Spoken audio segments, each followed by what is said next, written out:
Hey everybody, it is Friday, June the 10th, and it has been a wild ride. So if you've been watching me for the last month, 6 months, 2 years, however amount of time, you'll know I'm always updating on what is going on with interest rates. And there's actually been a pretty big shift in what I'm paying attention to the most. Historically, I have always said that the jobs report, which comes out on the first Friday of every month, is the number one thing that drives interest rates for the month. And that's been true for the last couple of years, because how jobs are growing or shrinking is really driving the economy and determining the health of the economy. Well, now we've got a new indicator, and that's inflation. And I've been talking for the last 6 months about inflation until I'm blue in the face. Now I'm blue in the face. Inflation is the number one thing that we care about, and that report comes out once a month as well. It just came out today. It was bad news, really bad news, meaning inflation wasn't significantly worse than what it was before. The problem is that everybody was hoping that the inflation numbers had peaked. They were hoping that we were going to start seeing a decline in inflation. Now, don't misunderstand. Inflation declining does not mean prices go back down. It simply means they've stopped going up, or at least stopped going up as much. Well, guess what? We saw inflation in the last month grow more than it's ever grown in the last year. So it is not over with. And it's a major concern right now. Mortgage rates, they hate it.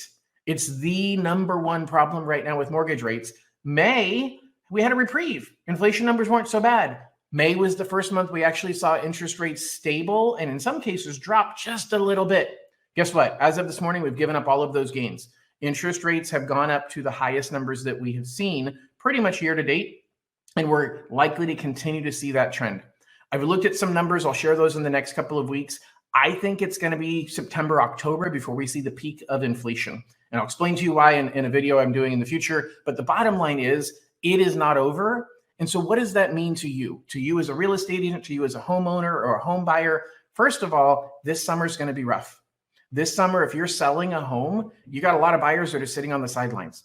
I'm going to share a story. I actually have it in my, I'll link it down below if you're watching this on my playlist. You'll see it over here on the left. I'm going to share a story about some clients that I talked to recently and what the real challenges are that people are dealing with and how this inflation is impacting homeowners.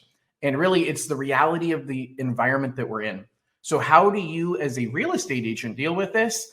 You've got to be helping more people. You've got to be in greater contact with more potential buyers and more potential sellers, because fewer of them are likely to qualify or likely to be willing to want to take on a transaction right now. Super, super critical that we are super active in the industry and talking to more people, because there's still transactions happening. It's a matter of finding somebody that now is the time that they need to do it. Because here's the other side of it. It is not a time for most people to want to make a change. Nobody wants to sell their house that has a 2.5% interest rate and trade it up to a house that has a 5.5% interest rate. That's not the normal decision somebody's going to make. And there are people who are afraid of overpaying. So we've dealt with, for the last 2 years, a pretty significant challenge in what I'll call fear of missing out. Everybody bought a home because they didn't want to miss out on buying a home. Everybody was buying a home, and so I want to do it too. Well, now we kind of, instead of having FOMO, we got FOOP, fear of overpaying. And that's people saying, hey, I'm afraid the market's going to crash. Now, I have a lot of reasons why I think the market is not going to crash, but the bottom line is nobody knows what's going to happen. But rents are super, super high. And if you don't buy, you're going to end up being a renter. So if you have questions about should I buy or should I rent, check out the video that I'm recorded this week. You'll see it in the links down below or on the playlist on the side. It talks about the argument of renting versus buying. I think it's super critical for us to be thinking about the strategy of should I rent or should I own.